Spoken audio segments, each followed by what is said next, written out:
গ্রামে প্রচণ্ড গরম পড়েছে। একদিন মাঠে খেলতে খেলতে সবাই হাঁপিয়ে উঠল। বাবাই বলল, আহা, কি গরম লাগছে, চল ভোলু, কুয়ার ঠান্ডা জল খেয়ে আসি।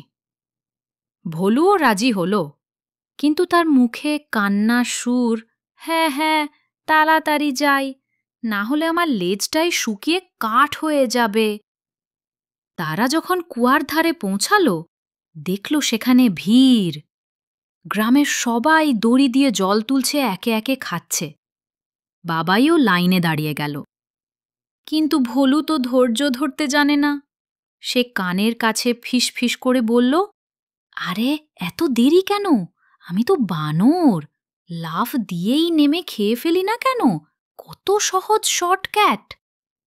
বাবাই চোখ বড় করে চিৎকার করে উঠল, না না ভোলু, কুয়া খুব গভীর, তুমি পড়লে ডুবে যাবে। কিন্তু ভোলু শোনে কার কথা?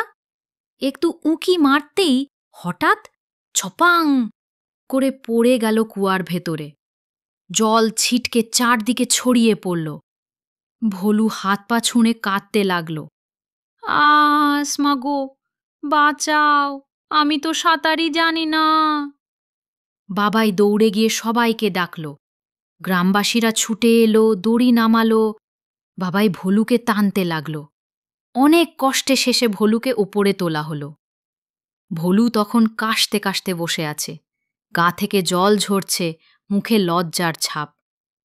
গ্রামের এক দাদা বলল, দেখলে তো, শর্টকাট নিতে গিয়ে কি হাল হলো?